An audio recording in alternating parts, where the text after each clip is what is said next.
There we All go. right. Welcome, folks. Welcome to the continuation of our exploration of disability, chronic illness, and the intersections with ASPEC identity. And today I am extremely excited to be chatting with Warrior Stripes team member and one of the lead advisors on the Warrior Stripes, Chika. Would you like to introduce yourself? Hey, I'm Chickamundo. I use she, they pronouns. Um, I identify with demisexuality and demi-romanticism, and a big part of my identity in streaming as it is I do a lot of charity work, a lot of advocacy, and mental health is a big part of what we fundraise for and what we strive for. And I want to thank Tai for having me here today. I'm really excited, really nervous, but very happy to be here. Of course, and I'm so excited to have you join us today. I've been really looking forward to our chat. Yes. So thank you so much for being here.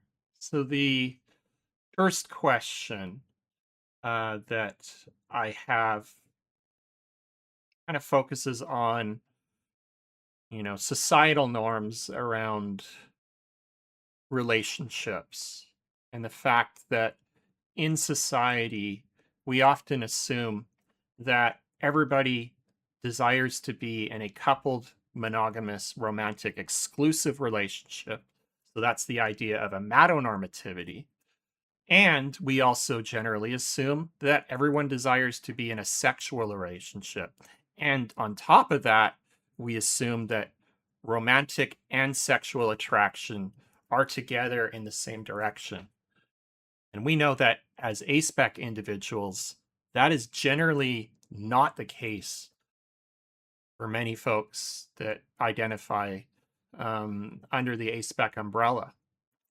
And so we often use like the split attraction model, and we therefore are in a good spot to challenge these societal norms. However, it doesn't mean that we haven't internalized many of these things over the many years. I know that I have, I certainly internalized a lot of these societal norms and assumptions.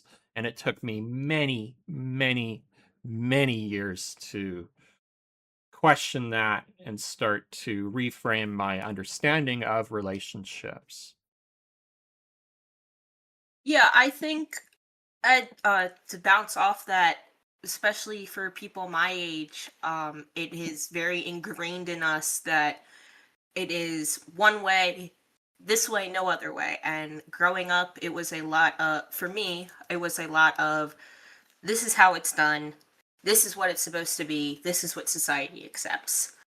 As I've gotten older, I've realized that it doesn't have to be that way. And for myself, I came to the understanding of, well, not only just the monogamy not being the only thing possible, but there being other subsets of polyamory and other stuff. Now, I myself am not polyamorous, but I have a bunch of friends who are, and they are some of the happiest people I think I've ever met in my life. Um, and I think that I'm gonna go from a societal standpoint. I think we as a society need to do more in explaining to people that it doesn't have to be one way. It can be this way or that way or however you go, so long as you're safe and nothing else really matters. I won't say nothing else really matters, but you're safe, you're protected, and you're happy. And that's really all I can say about that. But I think that's something that society needs to wrap their heads around, if you will. Absolutely.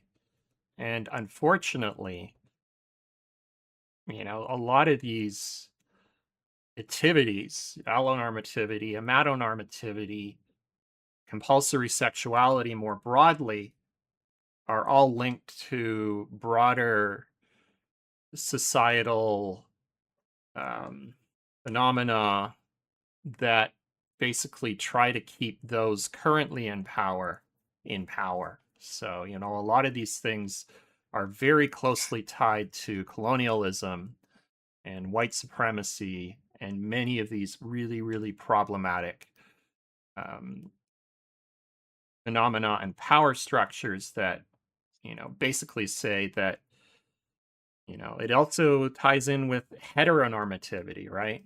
All of these things are very much interlinked, and they basically dictate that relationships should look like one way and one way only because that serves those in power, unfortunately. And by denying the fact that there are alternative relationship structures, that serves one purpose and one purpose only. And that's to I keep others in, keep those in power. Yes, I completely agree with that, and I think to go back on that, um, growing up, and I'm gonna toot my parents' horn for a minute. My parents were the definition of, I'm gonna go off in a separate direction for a minute, were the definition of men and women together. But growing up, it was something that was not, it was normal, and it was what we saw a lot of, especially when you go to a school, you go to a private school, it's this is how it is. But my parents were always very, you do what you want within reason. Obviously, don't go do anything illegal or anything that's going to get you in trouble.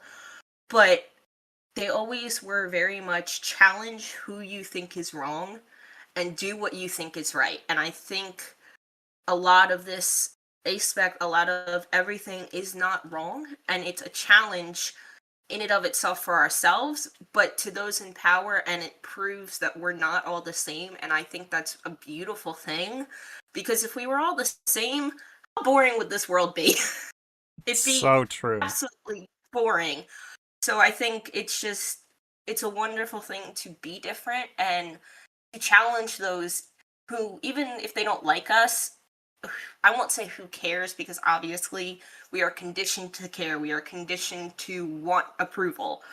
But once you unlearn that and you start living for yourself, the amount of joy that comes from that is truly unlike anything else. Absolutely, absolutely agree. For me, for many, many years, I wondered why, I just didn't have this desire to be in a relationship.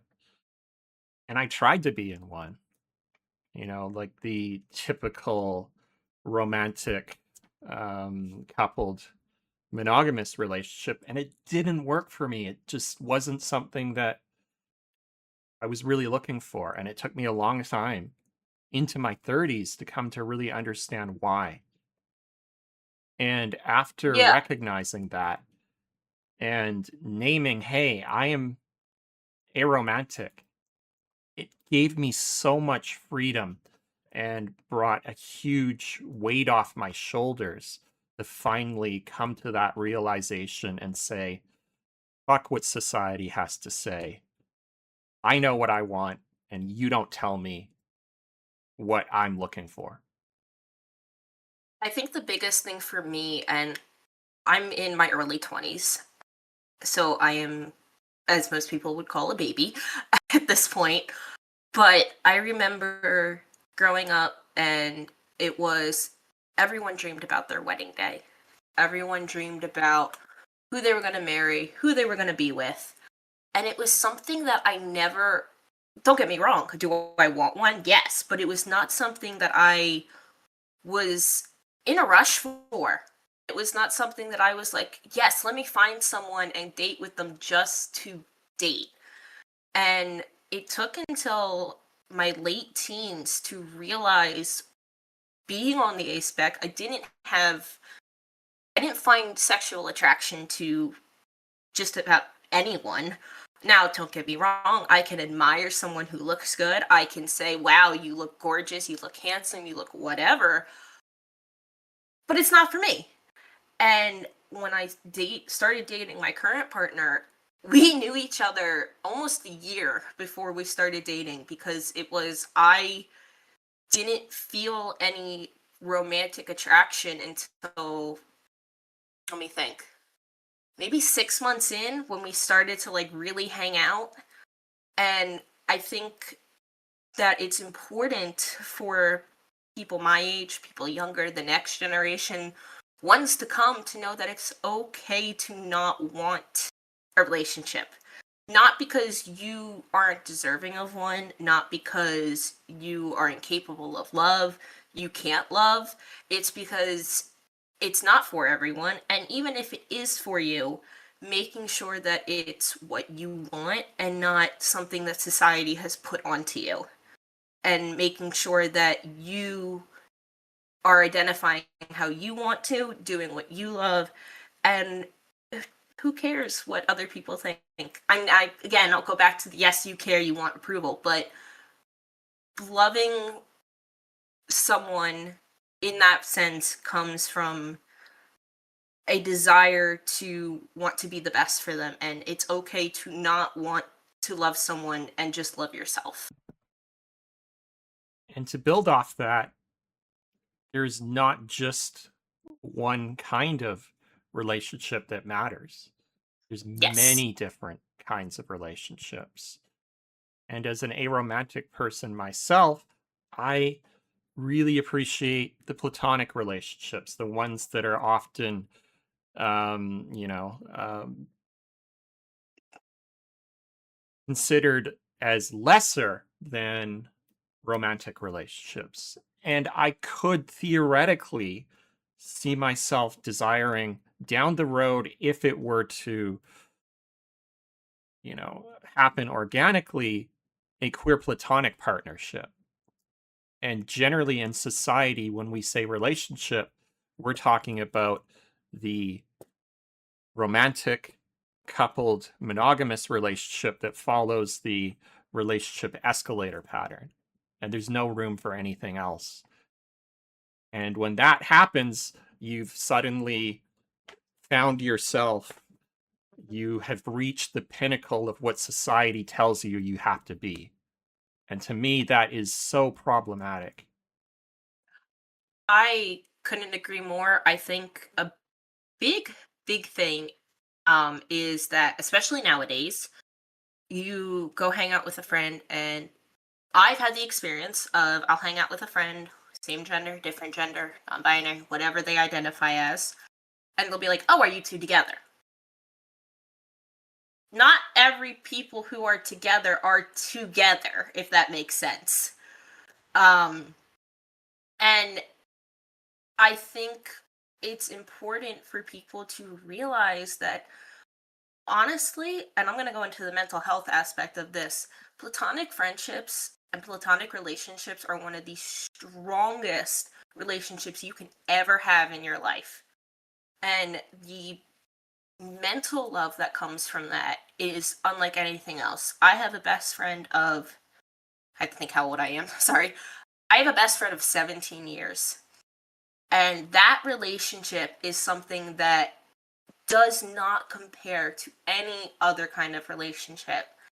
But I think people are so desperate for you to be in love with someone, for you to make the next generation, that people don't stop to think, well, how is this affecting this person? What do they want? What do they bring to society, not what they can give to society? What are you capable of as a person, not what you can give us? And those platonic relationships are so important. And I agree, if something were to happen with someone and it develops organically, that's one thing, but it's never a, this is what I'm looking for, give it to me now. And those types of relationships are unhealthy. They give it to me now. The ones that develop naturally, platonically, romantically, whatever, are the best because they're healthy. I think so many people want now, now, now. And not people like us, but people empowered, people on the outside, people who don't understand, don't take the time to understand, just want something that benefits them. And it's important for anyone and everyone to have those relationships, but also go find a friend, have somebody who you can talk to. And I'm not saying go make a friend with the next person you meet on the street. Obviously, don't do anything irrational, but go and develop those platonic relationships, because I promise you they are one of the best relationships you will ever have. And not everything has to be romantic, because you can love someone and it doesn't have to be romantically. And I will hold your hand when I say this, because it is okay. And I promise you that.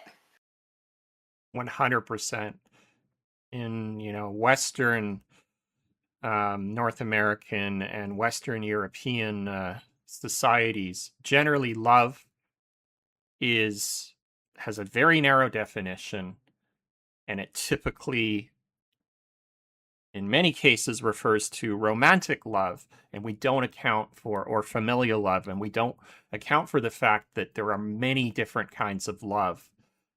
Platonic love, queer platonic, Mhm. tertiary, and that's never considered.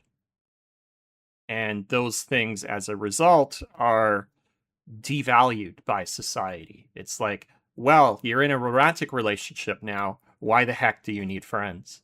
And that is so wrong. It When I first started my current relationship, um, I remember thinking, "Oh, I'm gonna lose my friends," because you hear so many stories of people losing themselves. And one, I'm gonna say, make sure you find a person who doesn't make you lose yourself. But keeping those friendships, one says a big sorry in advance, I'm gonna curse, a big fuck you to society. But also, I have found that those platonic relationships have given me more identity than anything else, because it made me realize where I stand with myself. And those familiar relationships, those platonic relationships, those queer platonic relationships, again, a big fuck you to society, but also a big help to yourself. And it makes you realize what is right for you and what you are deserving of. And I think that a lot of people could learn from that. A lot of people could go, "Oh, this relationship, while it's not romantic, means so much to me that if I were to lose this, it would be the same as losing a romantic partner." And I think a lot of people don't realize how important those friendships are. And I think we need more light on those outside of just romantic relationships. 100%. And for me, and something we've talked about a lot on this channel, I do adhere to philosophy known as relationship anarchy. And many folks have heard of this term before. But for those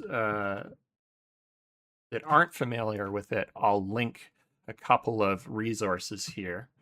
And essentially, it's an anti hierarchical relationship philosophy that actively rejects societal norms and is big on communication. And by anti hierarchical, what I mean is that you're not prioritizing, say, romantic relationships over friendships. You're saying that each relationship that I have in my life is worthy on its own terms, and I value it for its unique contributions to my life. And to me, that is really important because it's the sum of the relationships I have in my life, whether they're through the support groups I attend, the friendships that I have, that make me complete as a person. Honestly, one of the biggest things of that for me has been the streaming communities. And every community of that has been just as important as any other relationship, because there is so much there's only so much you can do by yourself. And a lot of us, we're hot-headed, we're stubborn, we want to do everything ourselves. I am guilty. But those those groups mean so much to yourself, to others, that I don't think it's right to put any one group, one relationship, one person on a pedestal, because then you're demeaning everyone else. And while everyone else may have not given you the same experience, for lack of better word, the same um I'll say the same recipient of whatever it is, the same back and forth. Putting someone else on one end doesn't make anyone else less important. And I think it's important that we have that balance. It's no different than them telling you you need work life balance. You can't spend all your time at work, you can't spend all your time at home. It's the same with relationships. You can't do all in one and none in the other. Because what happens if one gets lost and then you are stuck with one, and vice versa? And I think it's really important that we don't take one for granted, but we also make sure we make time for both and that we love both equally, because it just makes you so much better of a person. And it just, I feel, for me personally, you feel so much better when you can give the love to everyone and not just one person. It makes you feel so much better inside, and it makes you feel more fulfilled. Absolutely. And coming to understand these things is what helped me find community finally. So, on that note, I would like to ask, how have these societal norms around relationships and, the big activities, amatonormativity, allonormativity, impacted your ability over the years to find community? Well, I'll start by saying that I'm still rather young, so the times are definitely different now than they were 5, 10 years ago. And I acknowledge the privilege I have now to find like minded individuals, to find people similar to me. However, these different types of things have made it difficult when you go out. I'll go back to the story I said earlier. I've gone out with friends and they're like, "Oh, are you guys together?" Not everyone who's together outside is together in a relationship, and it's made it difficult because finding people who are like-minded is a lot easier online than it is in person. The struggle I have had with it has been more in person than online.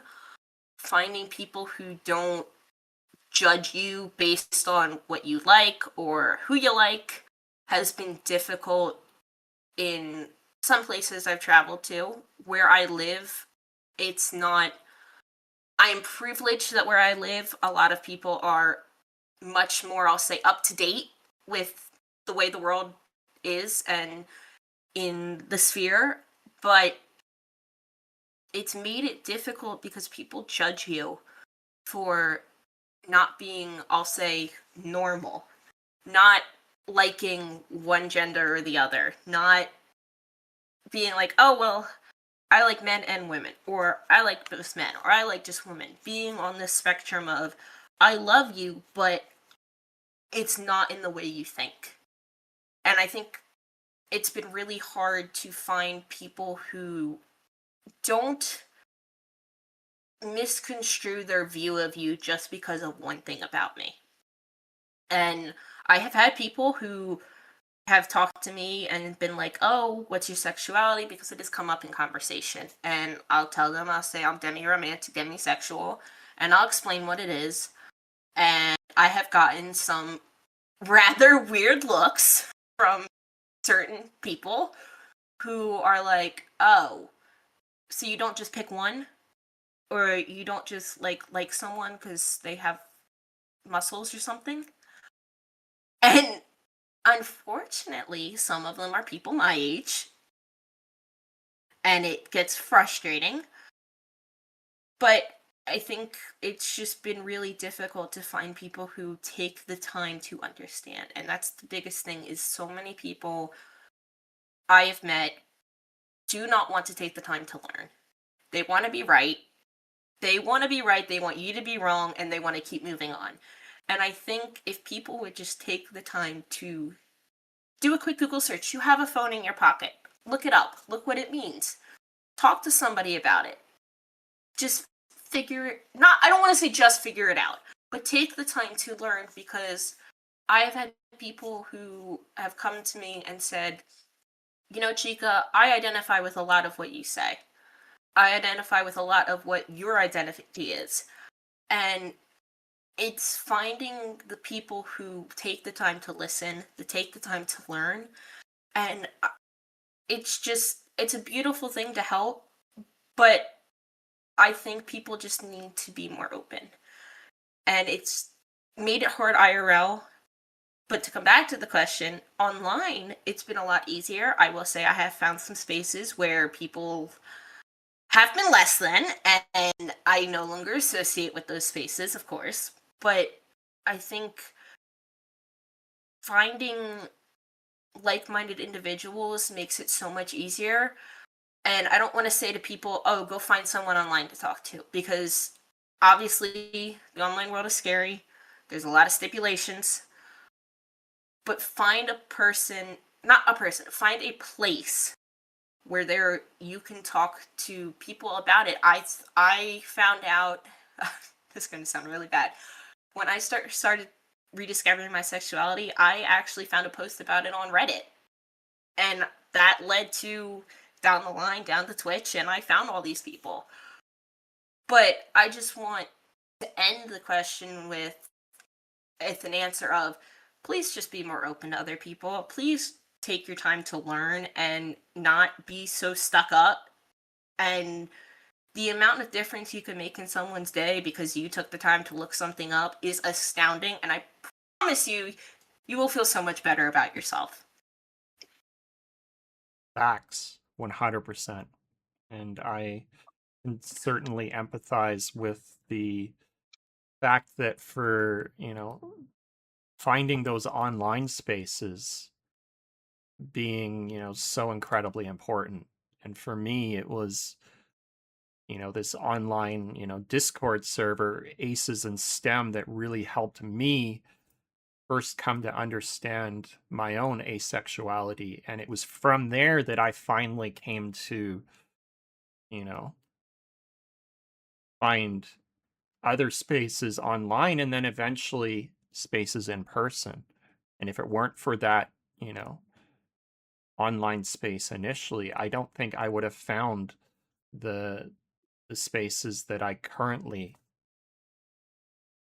am in now. And so I can completely agree, just especially, in 2S LGBTQIA plus communities, also within, chronically ill and disabled communities, just how incredibly important online communities are. They're one of the biggest things.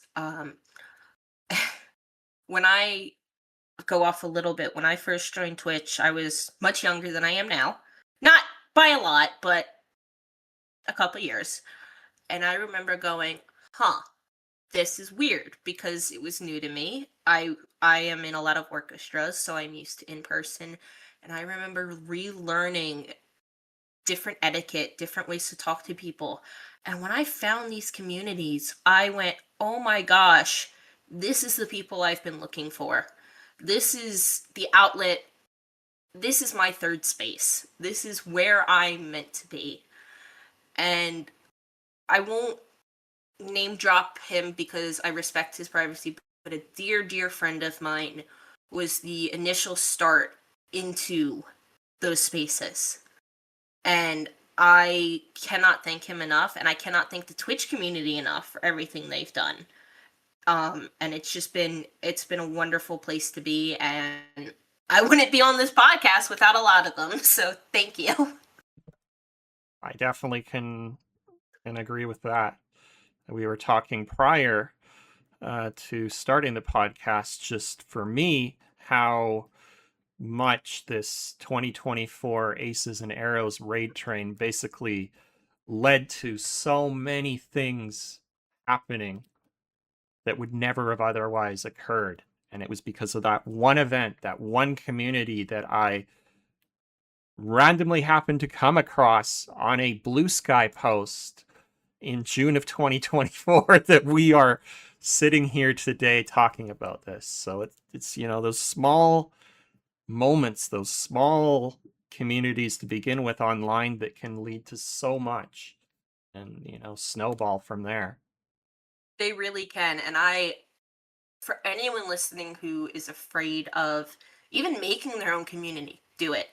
Just do it, because you will be so surprised at what it can bring to you, at what it can achieve. And I'll talk more about this later, because if I recall, there's some other questions that I will further listen to. But I'll just say here, please do it. Just bite the bullet, and I promise you, you will find friends that you never thought you would meet.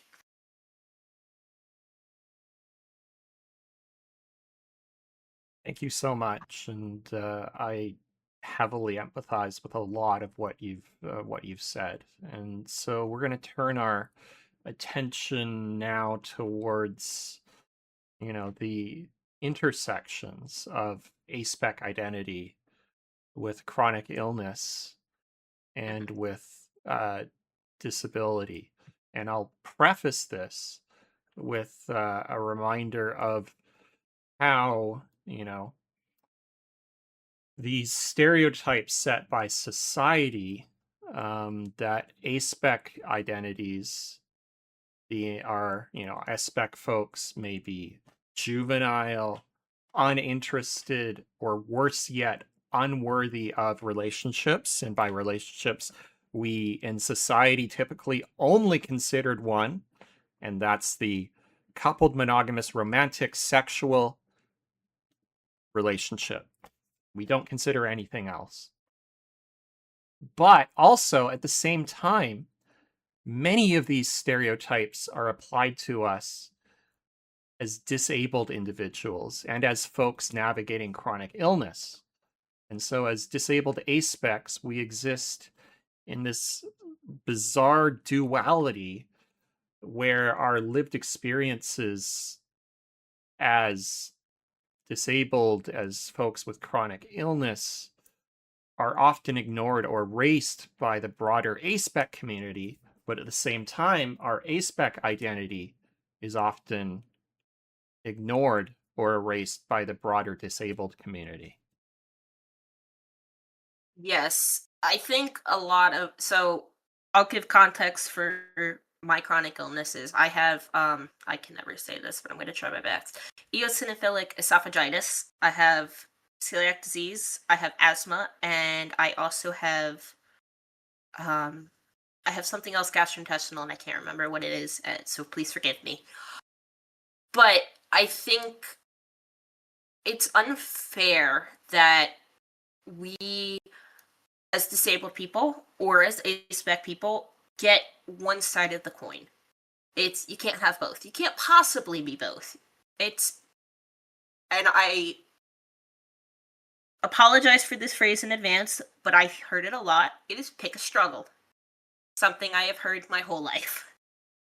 And that isn't to say that chronic illness or aspec is necessarily a struggle. It's something you live with. And it's not a thing wrong with you. It is just life. And I think it's important that both communities recognize both, because you can be one thing and another. You don't have to be confined to one box of this is what you are. You can't have both. And it's infuriating because can't tell you the amount of people I've gone, yeah, I have this and this. Oh, and by the way, and then sexuality will come up and we'll be like, oh, this. Well, it's like, well, you have this problem, so can't you just like settle for someone even if you don't like them? No, I don't want to. And I see.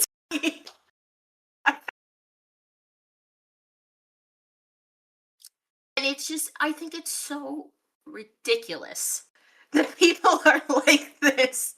Because, yes, I understand things are different now than how a lot of older generations were raised. And I am cognizant of the privilege of this day and age, of this days and age resources. But at the same time, I think it is important for us to realize that you can be both of something. And I'm going to use a very obscure example, but you can be a lawyer and a mom. You don't have to be one or the other. And it's the same thing with chronic and queer community. You don't have to be one or the other. You can be both. And it's important that there is a lot of representation, a lot of talk about it, and I think it's something that we need more of in these spaces, because as more and more people are coming out of either being queer, disabled, chronically ill, it's important that we have those resources and these places for people to be able to talk about themselves and talk to other people, because who knows what happens when you talk alone. And I want to end that with just make a space and love yourself, because it's important to know what you are and don't let anyone take that from you. Fight for what you identify with and what you are. So often in society, we ignore intersectionality, and it's really the intersectional identities that we embody that account for our lived experience.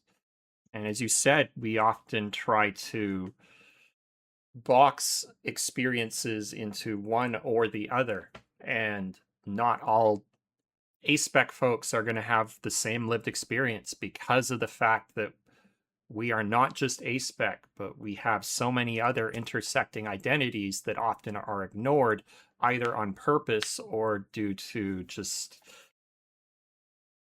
folks not necessarily thinking about that. I will argue that in many cases it's done purposely to keep those in power, or to create a hierarchy of different identities. And so that is done on purpose in many cases. But in other cases, it's done just because people aren't cognizant or are not taking the time to recognize. I'm shaking my head a lot because I fully agree with that. People are, I used to say people are ignorant, because people are. But I think the better word is people are uneducated, and they refuse to educate themselves on it. And I agree with, I think a lot of it is pushed aside to keep people in power, because, well, if you have one, then if you don't have the other, then you're put in this box. Or if you have this one and not this, you're put in this box. But so many people are combined. It's not a box, it's a Venn diagram, for lack of better visualization. It's so many people have so many different either identities, either, I don't want to say issues, but things with them. And it's important that we realize these things and don't let people put us in a box, because where are we going to get to in our lives if we're stuck in a box? Because if you think about it, one of my favorite images, metaphors from when I was a kid, was my parents always told me you have to open the box. Because if you don't take what's in the box out, how are you going to know what's in it? You don't know what opportunities lie for you. So you cannot leave something in the box. You cannot put yourself in a box, because once you're there, you're stuck. You don't have to be stuck. You can do what you want, you can be who you want, and I think it's important that people realize you don't have to be one or the other. You can be both.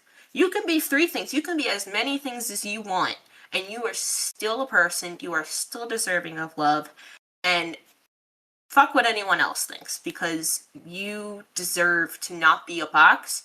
You deserve to be whatever shape you want to be. If that's a star, if it's a rectangle, whatever you want to be, you can be that shape. And you don't even have to be a shape. We could be, as they say, cats are liquid. You can be an ambiguous shape. Not even a shape. Just do what you want and make sure that you are doing it for you and not for what anyone else thinks or says about you. Hell yes.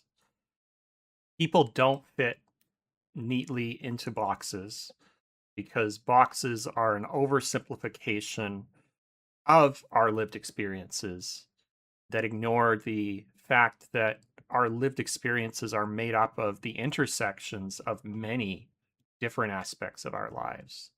And my lived experience as somebody that can very easily be interpreted as society as a male and obviously being white, my lived experience, my privileges are going to create a very different scenario than somebody living with chronic illness who is black or BIPOC. And, we don't account for those things, or we ignore that on so many levels in society. And we need to, as a society as a whole, really drill into intersectionality a lot more than we currently do and account for those intersecting experiences. I feel we really, really do. And a personal experience of mine is I was a very sick kid. With the EE, I was. I'll do a little backstory on me because I promise there's context to this. I had a feeding tube for 17 years, but in those 17 years, going to the hospital, I remember seeing so many sick kids, and I remember seeing a young girl of color who did not get the same treatment. And I remember going, why not?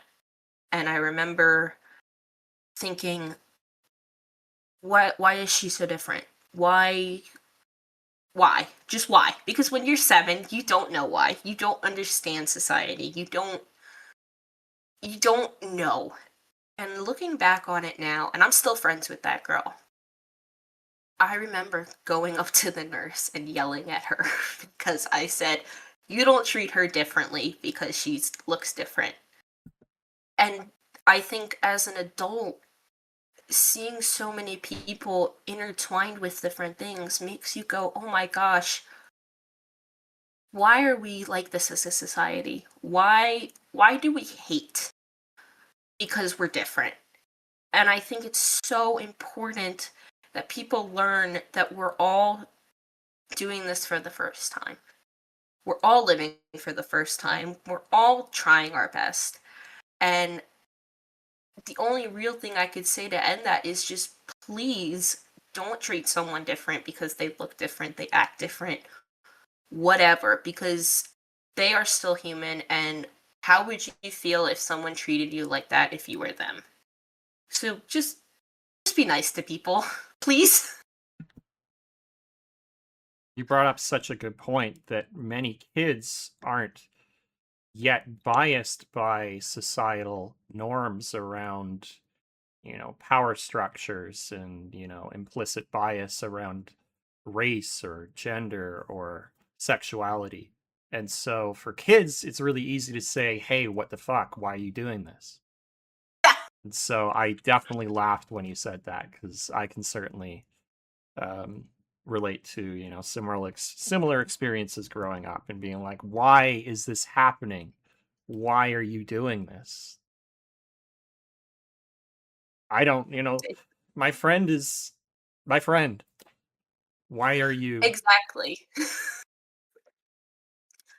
It's and unfortunately it's a thing nowadays I've seen with a lot of younger kids where you see that childhood innocence in a lot of them, and you pray or you think or whatever you believe in that they will not lose that, because in the way the world is today, you need more of that childlike innocence and showing people that I'm just like you're just like me, and who gives a fuck what other people think?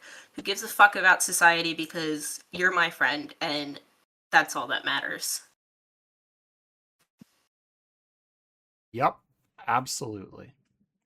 Uh, that's why here on the podcast we focus so much on intersecting identities because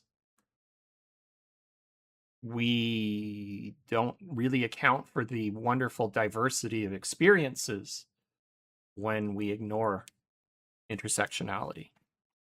And we also don't account for many of the many injustices that we see within aspec communities when we ignore intersectionality. We ignore the fact that my experience as a white mask presenting aspec is going to be wholly different than, you know, Yasmin Benoit's experience as a black femme ace. And we've seen Exactly. time and time again the amount of racism within aspec communities. It's it's a it's a horrible thing because, like you said, there's intersectional identities because, like you said, your experience is going to be so much different from someone else's. My experience as a white privileged woman is going to be so much different than somebody else's who's on the same asexuality spectrum. It and I think it's important to remember that there is no one experience. You can have a similar experience, and I will not ever demean it or say, well, mine was worse or this or that. Never. But I think it's important to remember that we're in this together, and while your experience is different, it doesn't mean that anyone else's is any less than, or that yours is any less than. It's that we need to work at it together and not fight each other, because us not fighting is not the word, but I'm going to use it anyway. Fighting each other when it doesn't make it better. It doesn't solve the problem. It's what I'll say it's what society wants. Excuse It me. It absolutely wants is. us to fight, and I think it's important that to remember that while it is okay to fight, it is okay to have disagreements. You don't have to see eye to eye with everyone, and you're not going to. But it's important to try to see another perspective. It is important to go, okay, I don't know what you're going through, but I am here. I sympathize that you're going through this. And you would hope somebody does the same to you. And those intersectioning identities make it so much harder because one experience might be way off one end and someone else might have the best experience of their life with whatever it is. And it's coming together and being like, okay, well, this happened and this happened, so what do we do to make it better for everyone? What do we do to make it better for the next people? And it's important to me, and something I try to do is talk to people who have similar experiences with being on the A spectrum, being disabled, having chronic illnesses, and saying, well, what can we do to make this better? Because if we want a better world, we have to do this together. We cannot fight each other on it. And it's so important to find people not just in one space or the other, but all together, or overlap your spaces and just find a way to make it better for everyone. White supremacy, colonialism win when they create division. That's how they keep folks in power. That's how the folks currently in power continue to be in power. Yep. It happens time and time again, and there's so many examples of it. It's a horrible thing, and I am someone who I give everyone a benefit of the doubt because I was raised to give people second chances, to not fly off your rocker, as my mother would say, and go all out. But when we find those people that we can stand together with, we truly find the voices we need to make this world a better place. And I am not saying to anyone listening, go immediately find a place, because sometimes you need to find a place that, excuse me, speaks to you, and it can take time. But I promise you, to find those people is worth your time at any given point. And when we want to change the world, we have to do it together, because one one voice makes a difference, but a crowd can change over whatever it is. And that is so important to so many different things. Thank you so much. Absolutely. And at this point, unfortunately, we do have an ad break coming up. So I think this is a natural point where we'll take a break, step away from the screen, and come back in a few minutes. Okay. All right. So we'll swap over to the BRB and see ya, folks, in a few minutes. All right, and welcome back, folks. Thanks for sticking around through the ad break. For me, having regularized breaks every hour is really helpful with my screen sensitivity, and so gives me a chance to step away and take a screen break and come back and be able to continue the stream. So thanks for sticking around. At this point, I'd like to turn our attention to kind of some of the work that we do here as disabled content creators. And, you know, we're both on Weary Stripes. We both do a lot of advocacy work around our content creation. But Twitch as a whole is not very friendly to disabled content creators or creators, who are trying to navigate chronic illness. And No, they're sorry. it's not only that, but many of us are trying to juggle content creation alongside so many other things. For me, it's school and work and other IRL things in addition to the conditions that I'm trying to deal with. And in content creation spaces, there's very much this hustle and grind culture and a pressure to maintain a regular schedule for viewership. The algorithms of many platforms, such as TikTok and YouTube in particular, will punish you if you don't have a regular upload or stream time. And unfortunately, chronic illness and disability do not make it easy to maintain a so called regular schedule. So, what challenges have you encountered in your content creation journey as a Oh, disabled content creator? oh gosh, where do I start? I think honestly the biggest thing for me is hitting the go live, because there are days where you want to hang out so badly, but you have a flare up. You have other responsibilities. I myself am in college pursuing a pediatric music therapy degree. So I'm constantly busy with lessons, school. I'm in two orchestras, and it's so hard to find the time where you want to be able to just sit and chat. And I think a big thing for me when I first got started was the numbers were a big, big scary thing. And like you said, the algorithm punishes you really hard if you missed even one day.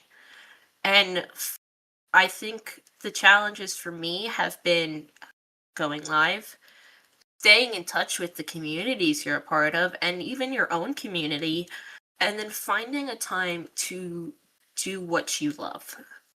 So going live's hard when you're tired, you want to chill, but you want people to be there. Obviously, we want people to be there because we want to talk to people. That's why we're one of the reasons we're doing it. Being in contact with the communities you're friends with. You don't want anyone to think, "Oh, I just dropped off the face of the planet and don't care about you anymore," because it's not true. We do care. We do want to talk to you, but sometimes we're so low on spoons that it's not possible. My own community, I have said to them, I said, look, in the last year I've had a lot of flare-ups, I've had a lot of issues, And it's going to them and being like, look, I don't want you to think I don't care anymore. But I want you to know that this is happening. And I think transparency is also a really hard thing with content creation, because there's a line I feel between being open about everything and then a line with, and then there's a line of I'm sharing too much, because you don't want to do anything that doxes or harms yourself, but you want to be open. You want people to be like, look, this is going on. This is why I can't do this.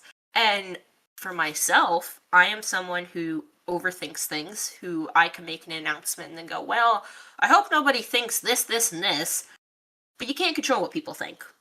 They're going to think what they think, and you just got to let it go. But being able to be open is a struggle, especially when you have disabilities. For me, I have ADHD, I have autism, I have severe anxiety. That anxiety kicks in and it goes, oh my gosh, what if these people never show up again? What if you lose the people you thought were your closest friends? And it's a shame because you know it's not true. But it's so difficult because some people are very against, how do I put this? Very against understanding things. And you could say to someone, you could say, look, I have this issue and it causes this, this, and this.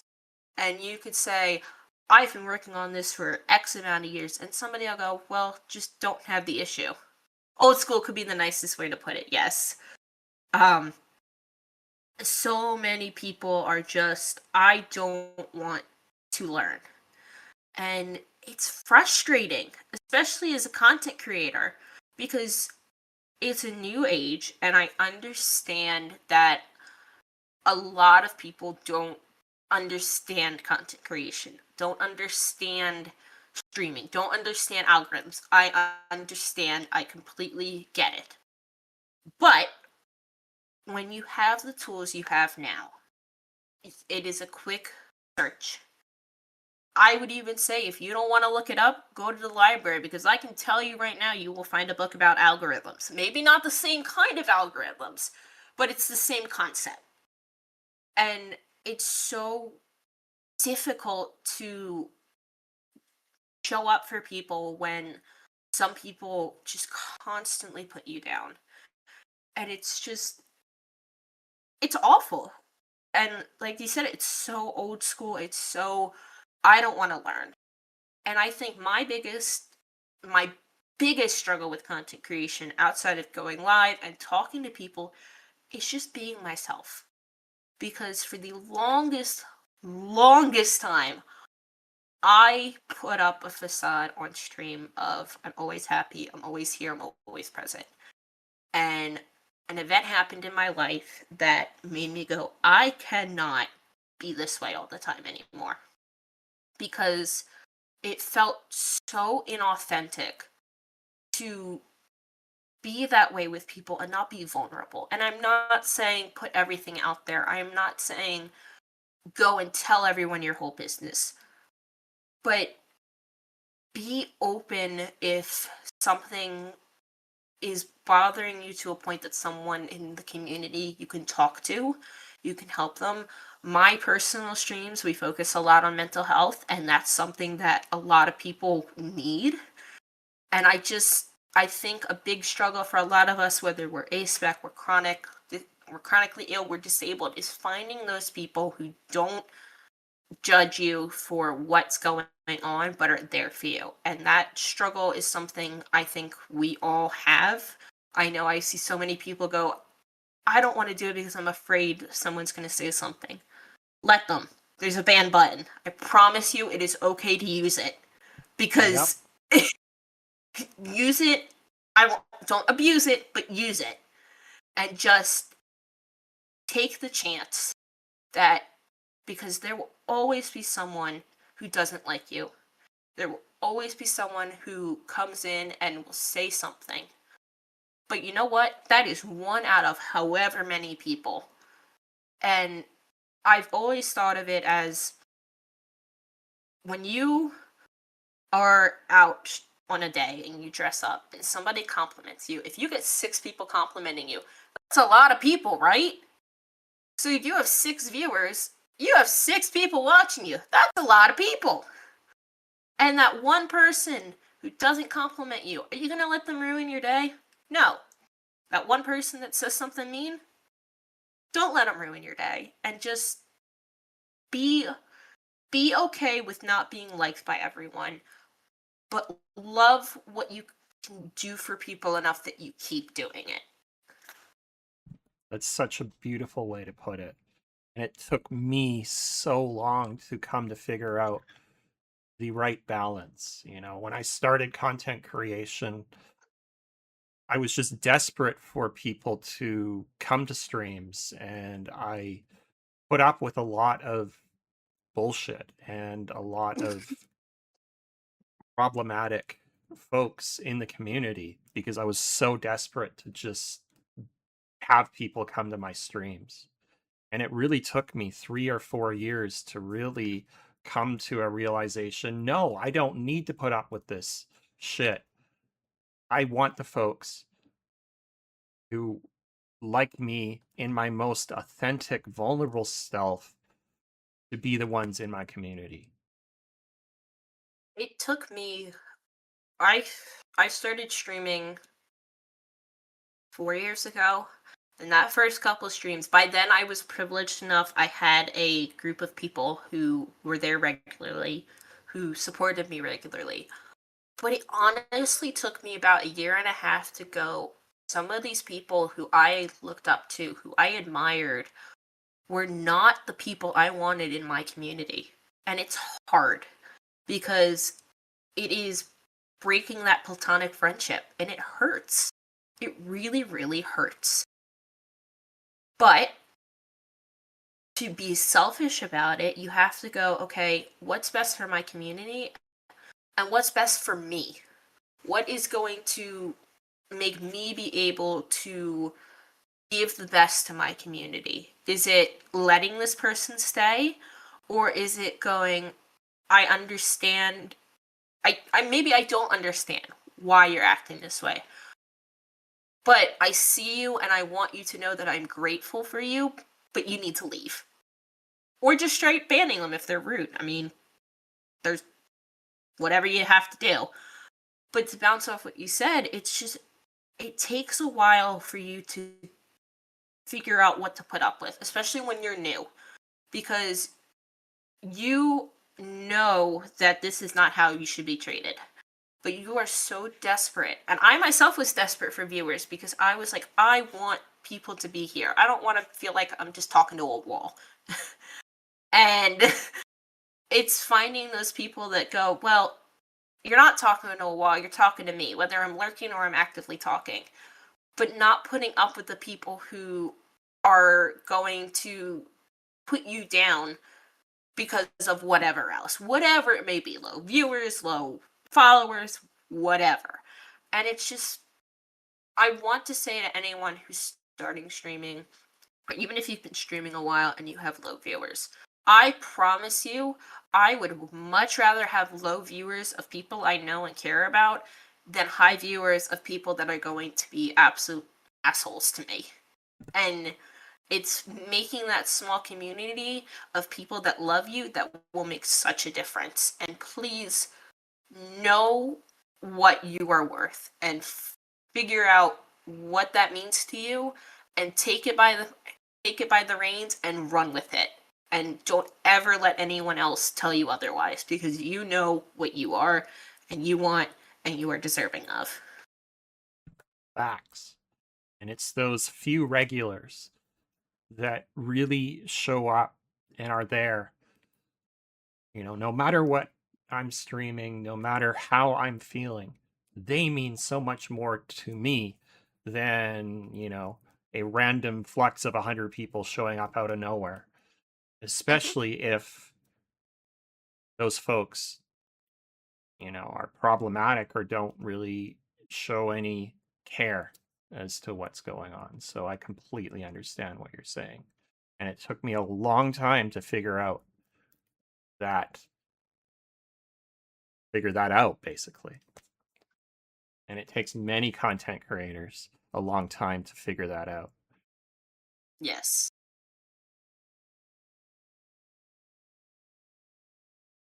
It's it's just a I think it's a thing that a lot of us want approval.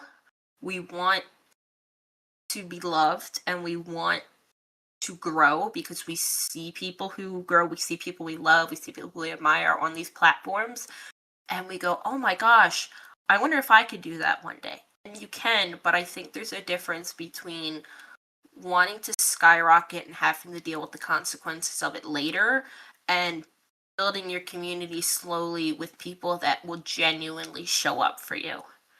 And that is more priceless than any amount of followers, subs, anything that the platform can give you, because I can tell you I have relationships with people outside of the community, outside of stream, that I don't think would have ever happened had I just grinded and grinded and grinded and pushed and pushed and pushed, because I never would have found the small folk that means so much more than these larger streamers. And I'm not saying it to put down larger streamers, because they work incredibly hard for what they Absolutely. have.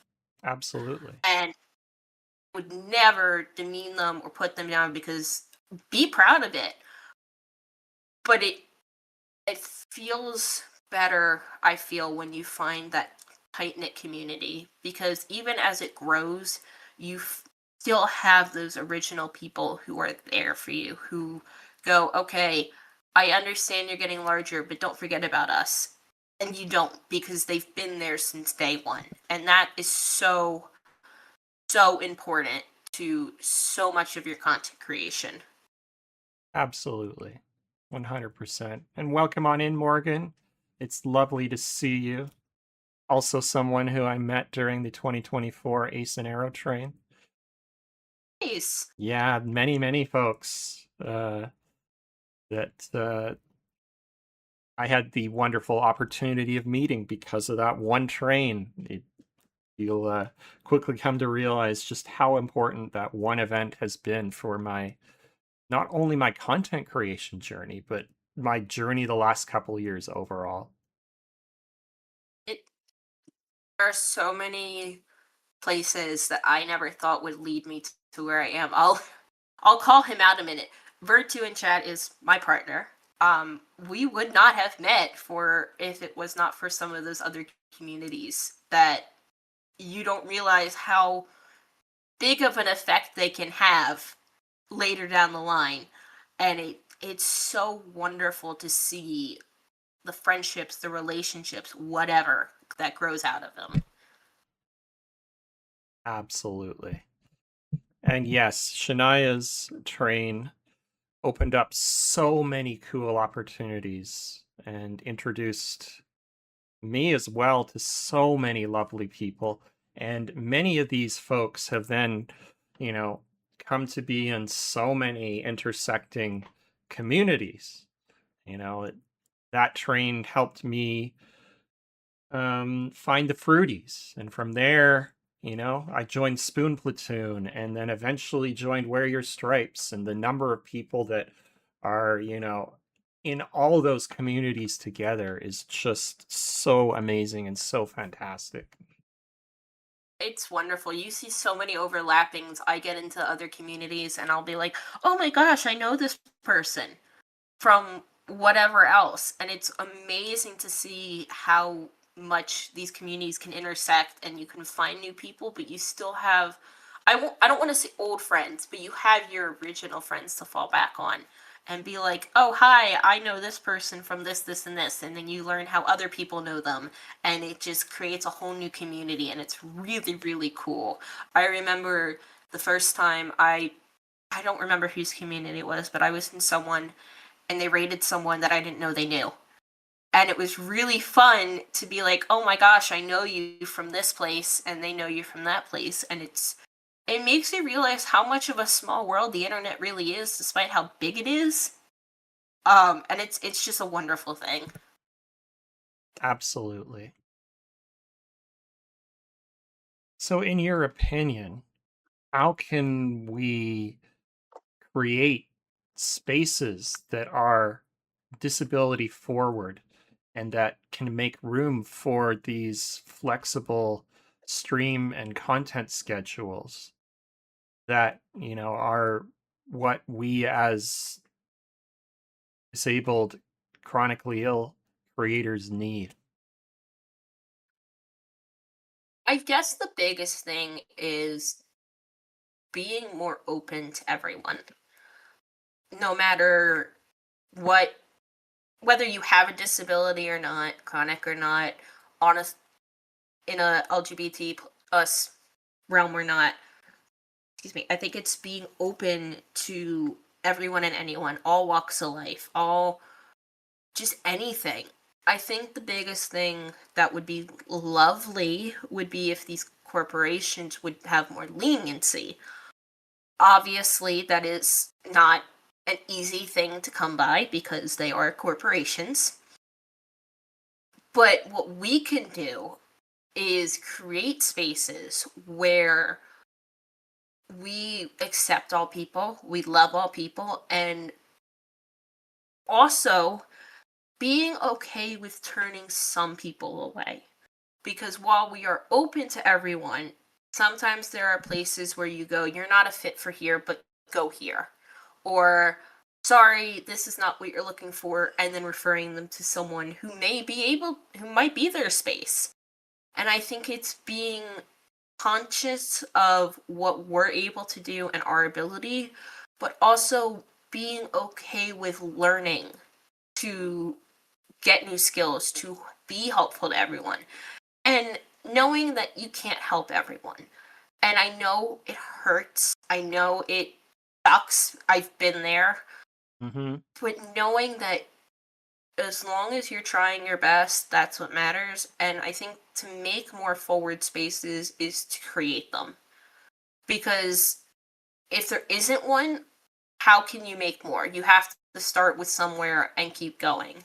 And if one person can make a space, maybe the next person in that community will also make a space, and they'll keep making spaces until we have so many spaces that we can just help each other. And I won't say be able to help each other to the best of our ability, not sorry, to our fullest ability, but we can help everyone to the best of our ability. And like I said, I think create to have more forward spaces is to create those spaces.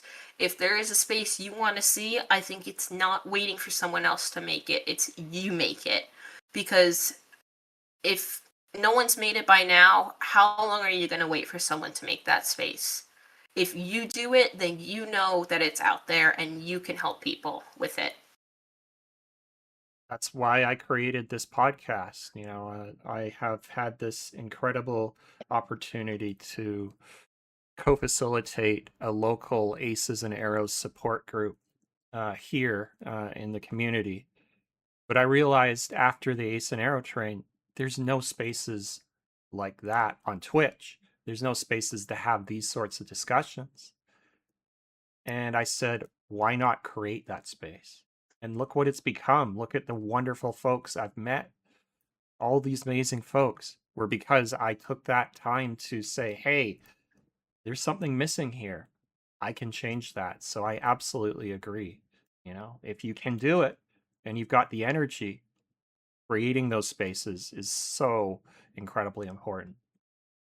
And I think one thing growing up was when they said create a space, as a kid, you think of a physical space. You think you need like an actual room to make that space. At least that's how I thought as a kid. And I think getting older is going, no, a group chat can be that space. A server can be that space. The stream can be that space. I mean, a YouTube channel can be that space. It doesn't have to be a physical place. It can be whatever you can create with the time and the energy you have, because every little thing makes a difference.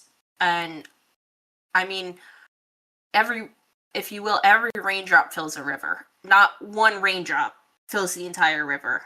You need multiple of them to make that river, to make that puddle, but that one raindrop could be what sends it over the edge and what you need. You can be that one person who creates that space, and it will open a floodgate of people who you never knew needed that space, but will be forever grateful that you created it.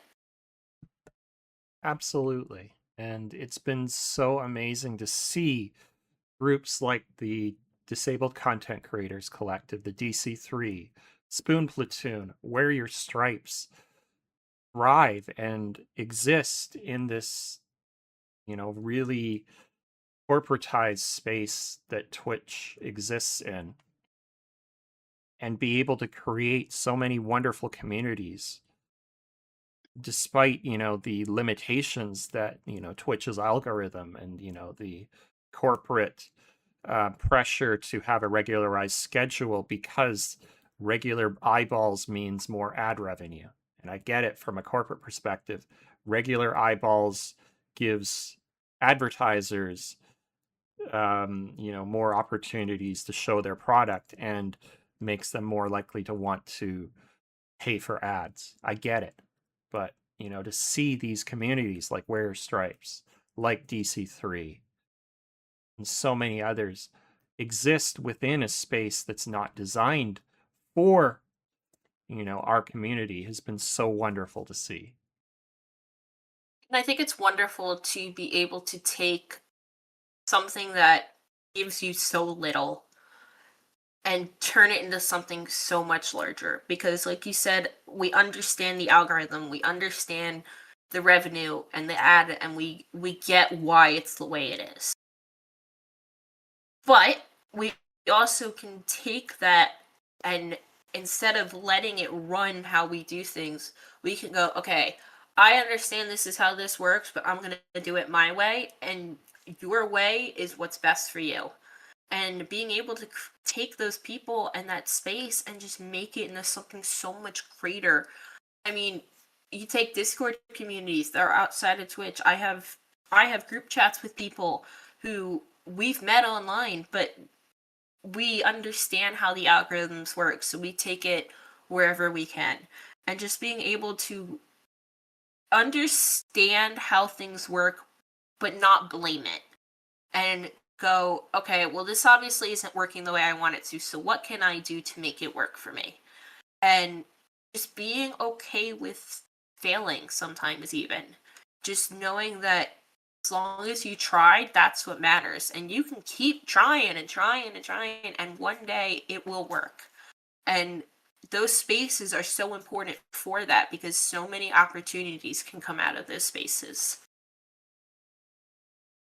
You're so correct on that. And it's through these random one-off spaces like the Ace and Arrow train that led to so much more, as I've said many times on this podcast. And then, you know, Who I'm trying to remember who led me to it, but I can't.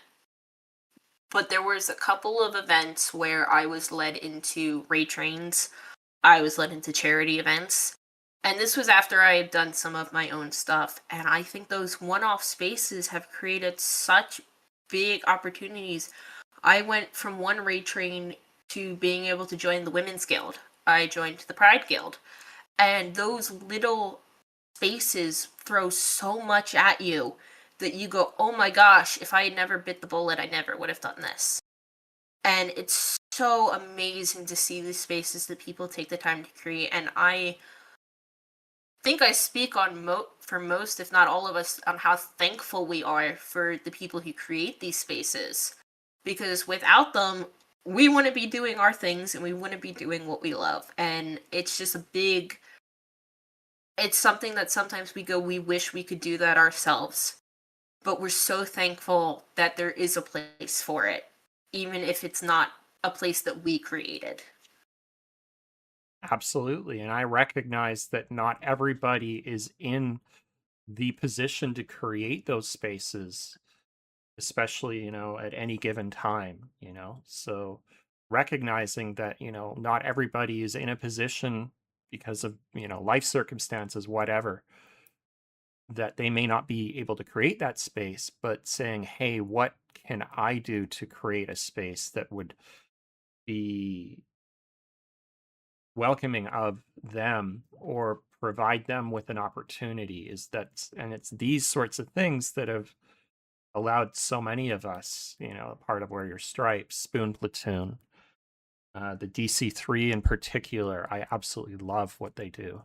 Um, you know, Yeah, so many of them, they're so wonderful. I being Wear Your Stripes, the Cozy Shire have been wonderful. I've been looking at other stuff, the Women's Guild, the Pride Guild, the Collab Hub, so many places that you go, that is such a wonderful idea, and I am grateful that someone took the time to do this, because while I know I couldn't do it, I'm glad there is a space for it, because I think so many people also go, well, there's not a space, but I don't want to be the one to create it. And I understand that you might not have the time, you might not have the mental, whatever it is, and that's why you are so grateful for these places. But I also implore you to ask yourself, how long would I want to wait for a space like this to be made, or should I make it myself? Because even if you have one person, two people, eventually it will grow. And I think just being patient with yourself and with others, and it just it creates this effect that is unlike anything else. It's wonderful. absolutely, absolutely true. And kind of building on this, you know, Wear Your Stripes, the Collab Hub, so many of these things are very, very much built around advocacy. And, as part of Wear Your Stripes, in as a co-facilitator myself, of a support group, and in so many other online spaces, we are involved in advocacy in one way or another. Are you able to elaborate a bit on how you became involved in advocacy work? Okay, so we're gonna go way back for a bit here. So I mentioned earlier that as a kid, I was a sick kid. I was in and out of the hospital. There is a story that my mother loves to tell, and I am grateful that I finally can be the one to tell it. When I was inpatient for a while, I saw a girl who had lost her hair to chemo. And I remember thinking, that's not fair. She doesn't have hair. And I remember asking my mom, I said, why doesn't she have hair? And when you're a young girl, because of societal norms, you are obsessed with your appearance. You love your hair, you love your dresses. And I thought, man, she doesn't get to play dress up. And I looked at my mom and I said, why not? Why can't she? And my mom said, well, she lost it, and some people can't afford wigs. Some people can't afford the treatments. And I looked her dead in the eyes and I said, that's not fair. I'm going to do something about it. Fast forward probably about 2 years, I donated my hair for the first time. Now we're going to skip ahead probably about 10 years. My very first advocacy was my school had a thing called Pay It Forward, where we were given $40 and we had to make it grow. I proceeded to raise $1,000 for Wigs for Kids again, and I sent that money off along with more hair. When I first started streaming, I lost a dear friend of mine to Wiedemann-Steiner syndrome. It is a rare disorder that affects about 1 in 100,000 people, and she was one of the only documented people in the world with it. That was my first step into true advocacy. Since then, I realized the effect it gave to people and what it did. And I think the warm feeling you feel from helping others is unlike anything else. I have gone from then to, I have raised money for, um, we did Trans Lifeline. I've done the NCA to Write Love on Our Arms, the Thousand Dreams Fund. And recently, my own childhood hospital, which has led to multiple events, I was able to go speak with them. We did a video for it. Then I got to speak at their Christmas gala. And I'm not entirely sure how much of this I'm supposed to tell you, but I'm going to anyway. We recently filmed something for their national campaign. And I think the advocacy work that people can do is so amazing because I think every dollar, every cent, every little bit, every word of mouth means so much because advocacy is something that a lot of people don't get. A lot of people don't have the family, they don't have the friends, they don't have the communities. And I think for me personally, it means so much because I can remember being a young kid and being so upset at the world because so many people were not getting what they needed. And just advocacy means so much to people. And I say to people, whether you do a charity, you do a rate train, you share the word of mouth, it means so much because you never know what someone needs, and those opportunities can do so much, not only for others but for yourself. And I'm not saying go into it to do it for yourself. Please don't ever go into advocacy work for yourself, because for me it defeats the whole point. But the feeling you get from it is unlike anything else you will ever feel in your life, and I promise you it is so worth it. I can completely relate to what you're saying. And, advocacy we often think about as, going out in the street or protesting or, doing charity fundraisers, but it comes in so many forms. The work that I do as a co facilitator locally at an Aces and Arrows group is advocacy in some way or form. And, the reason I do that work is because I was so incredibly grateful for the folks that took the time to share their experiences with me around their ASPEC identity and allowed me and empowered me to come to that understanding. And I recognize that many folks don't have those spaces. There's so few spaces that are ASPEC focused around the world, online. It's a wonderful thing because I remember when I saw that you were making this, because I knew of your podcast and I saw that you had put it in for the events, and I think I jumped out of my chair because I went, "Oh my gosh, finally a space that I can talk about these things and it's not, I won't say not weird, but people get it. And they're not, oh my gosh, why are you doing this and that." And I think it's just wonderful for any advocacy.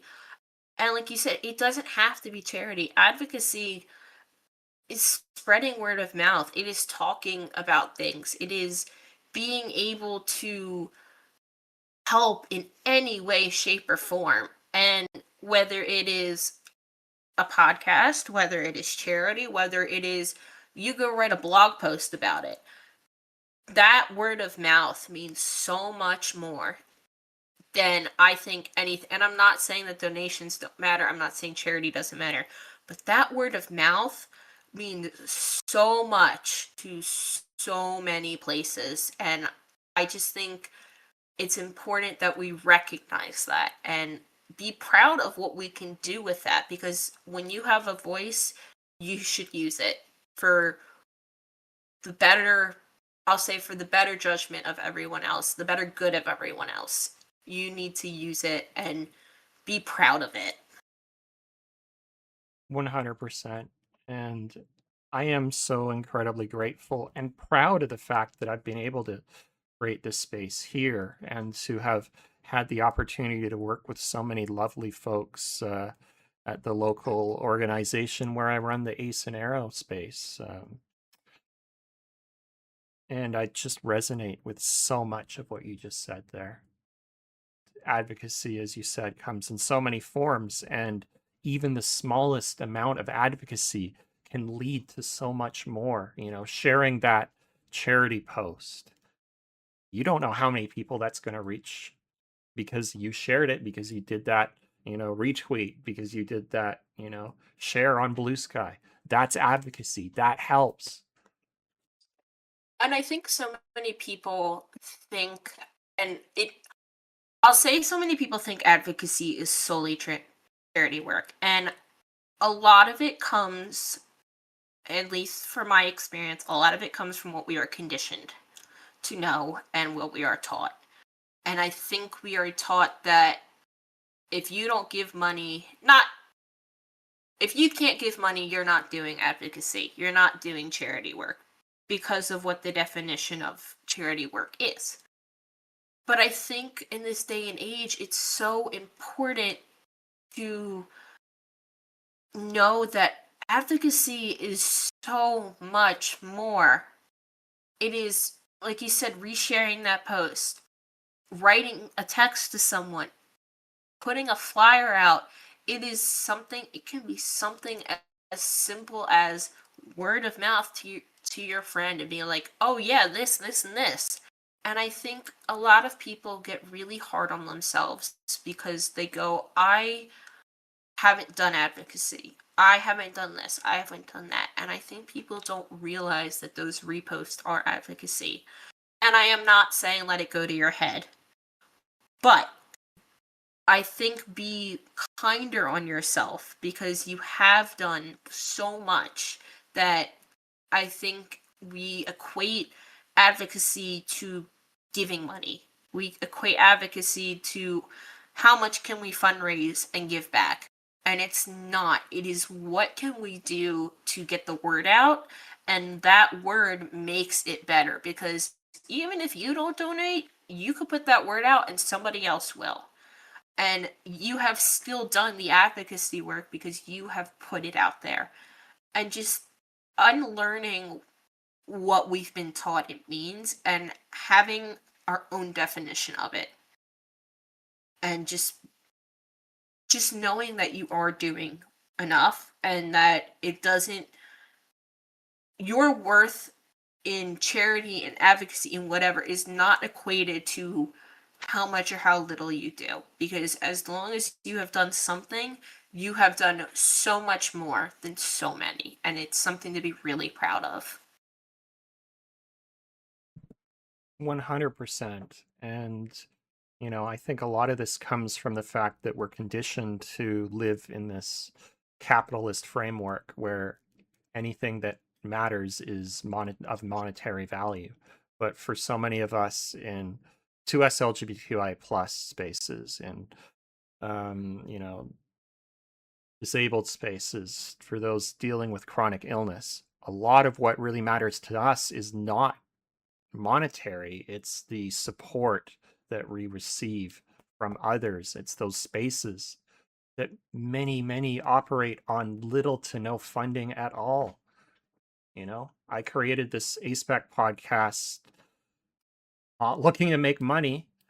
And I did this purely because I recognized, hey, there's not a space on Twitch to have these sorts of discussions. And many of these spaces exist on little to nothing.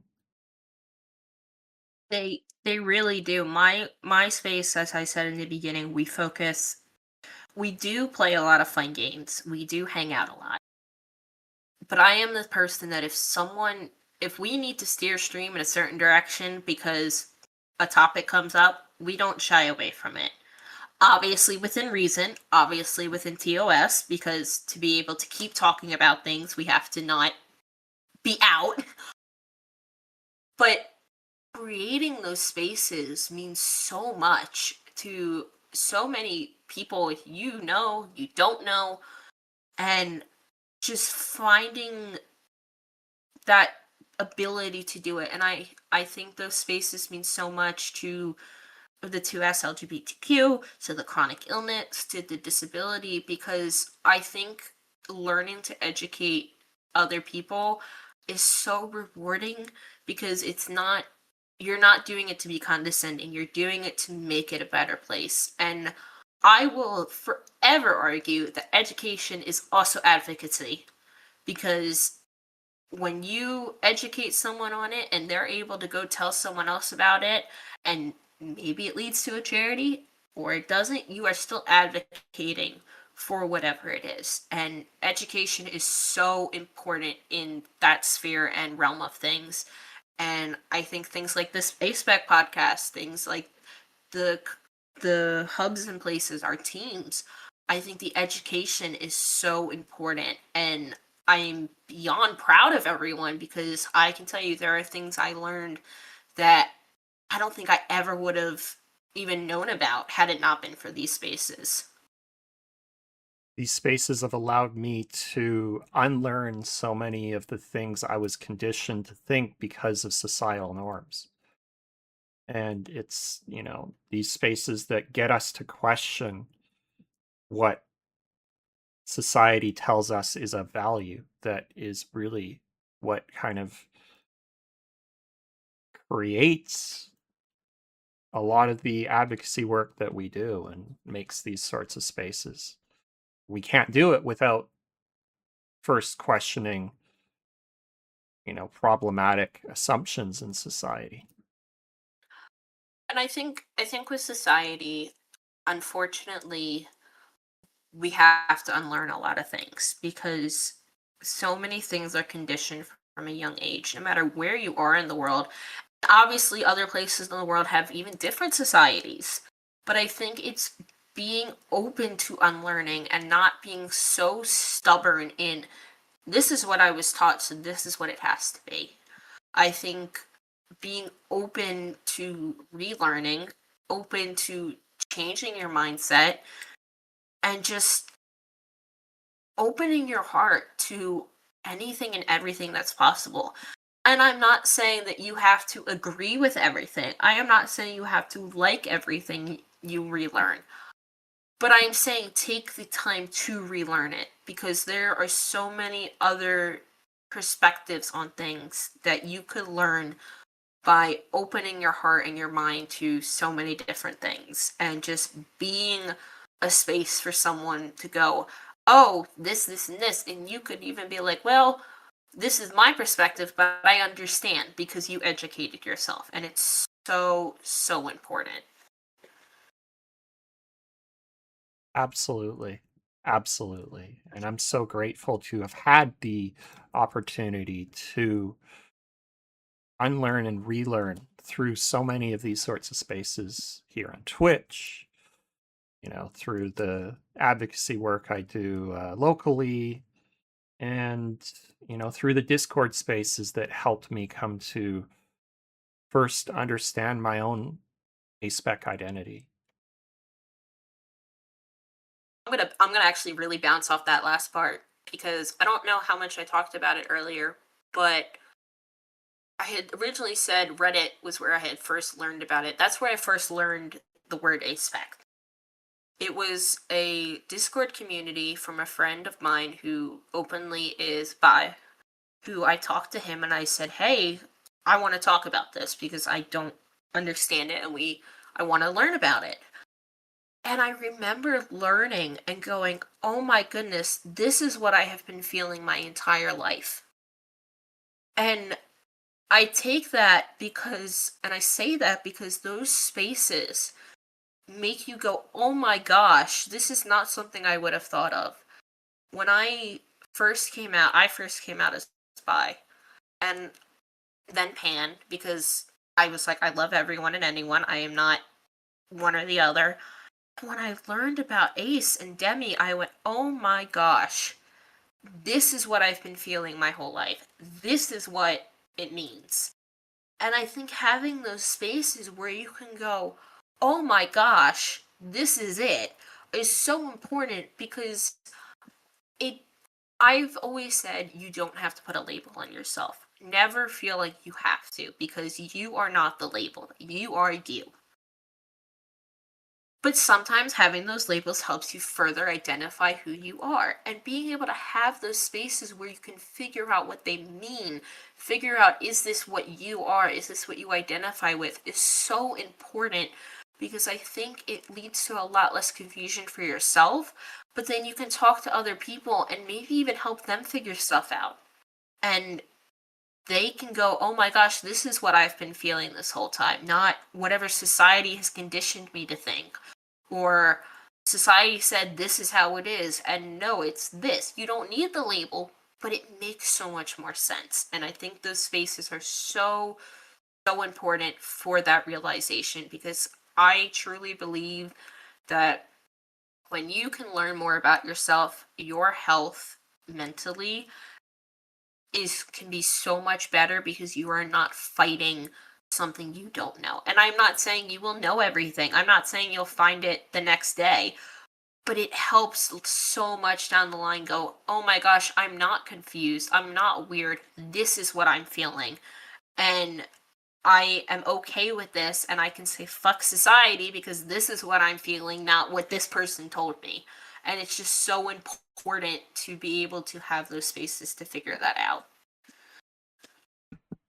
Wholly agree with all that you said there, because I very much feel the same way. And it was after I came to understand my own aspec identity that I really felt more authentically me. But not only that, it really helped my mental health, because I've now said, hey, I don't have to try to conform to this societal norm that doesn't work for me.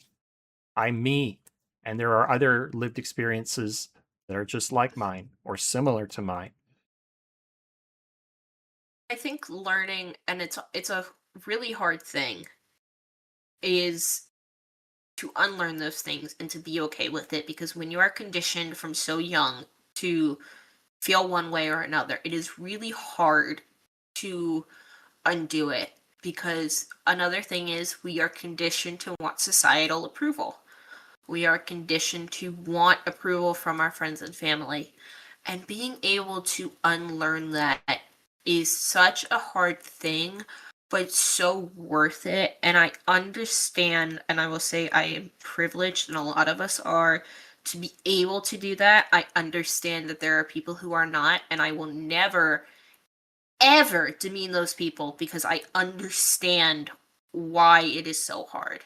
But if you can, I promise you, the freedom you feel is so liberating, because you can finally go, this is me. And I don't have to do what this person says, this person thinks, because who knows if that person even knows who they are? And who are they to tell you who you are? And just be authentically yourself, because at the end of the day, no one's opinion matters but yours. And I understand we want approval, we want validity, but when you find your own happiness and you can liberate yourself, it is so, so much more freeing and so much brighter for everyone. It most certainly is. Most certainly is. I want to say thank you so much for the discussion today and for all the insights that you've brought. Um, One thing that, and I think you've touched on it already, but I wanted to ask, what does pride mean for you? Honestly, pride to me now means being yourself. It means being the most authentic you can be at the time. And I am not saying you can't change, because life is full of changes. You are constantly evolving, you are constantly becoming the next version of you.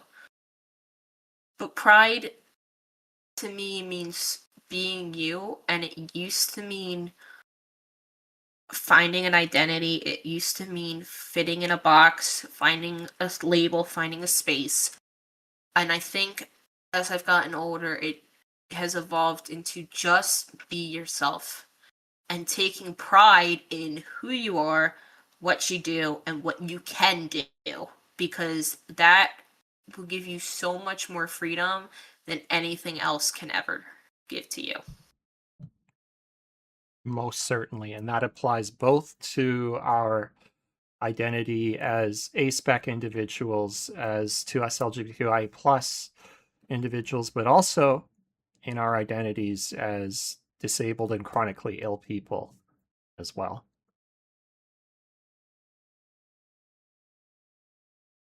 Is there anything else that you'd like to add at this time?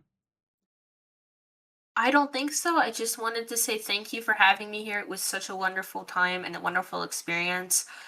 If anyone from my community is here, follow Tai, please, or I will find you and I will make you follow.